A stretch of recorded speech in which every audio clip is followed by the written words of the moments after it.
Du 20 au 21 février 2025, les ministres des Affaires étrangères des pays du G20 se sont réunis à Johannesburg, en Afrique du Sud. La première présidence du G20 par un pays africain a été l'occasion pour l'Afrique d'être entendue sur des questions cruciales comme le développement durable, l'économie numérique et la transition vers l'énergie verte. Ainsi, les priorités de l'Afrique du Sud comprenaient la recherche de moyens d'accroître la résilience aux catastrophes climatiques. Selon les estimations de la Banque africaine de développement, l'Afrique aura besoin en moyenne d'un financement climatique cumulé de 2 700 milliards de dollars d'ici 2030, soit 242,4 milliards de dollars par an. Cependant, les pays du continent ne perçoivent à ce jour qu'environ 28 milliards de dollars par an pour leurs besoins d'adaptation climatique. It is significant that the G20 Leaders Summit later this year. Il est significatif que le sommet des chefs d'État et de gouvernement du G20, qui se tiendra plus tard dans l'année, soit organisé pour la première fois sur le sol africain. Cela souligne à bien des égards l'importance croissante du continent dans les discussions économiques, politiques et environnementales qui se déroulent dans le monde entier.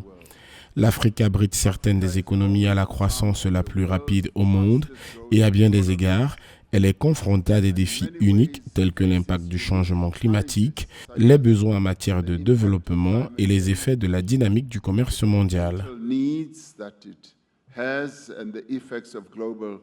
Le G20, regroupement des 19 pays ainsi que de l'Union européenne et de l'Union africaine, représente plus de 80% de l'économie mondiale et les 2/3 de la population mondiale. Le président sud-africain Cyril Ramaphosa a déclaré au ministre des Affaires étrangères du G20 qu'un engagement en faveur du multilatéralisme et du droit international était essentiel pour résoudre les crises mondiales. Un commentaire qui fait suite aux tensions entre les États-Unis et les pays d'Afrique australe. Geopolitical tensions and rising intolerance, conflict and war, climate change. Les tensions géopolitiques et la montée de l'intolérance, les conflits et les guerres, les pandémies liées au changement climatique et l'insécurité énergétique et alimentaire menacent une coexistence mondiale déjà fragile. Ces défis sont interconnectés, ils nécessitent des réponses inclusives et des réponses qui devraient être bien coordonnées par le biais de divers forums tels que le G20.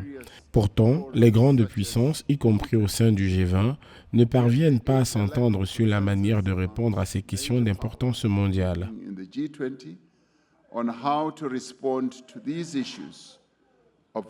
Selon les experts, le défi de la préparation des États africains aux événements climatiques extrêmes réside dans la collecte de données et d'adaptation. Entre 2023 et 2024, l'Organisation météorologique mondiale estime que plus de 110 millions de personnes se sont retrouvées sinistrées du climat sur l'ensemble du continent. Au rythme actuel de la croissance des financements réservés à l'adaptation, l'Afrique ne recevra qu'environ 182 milliards de dollars d'ici 2035, soit environ un dixième de ce dont a besoin la région.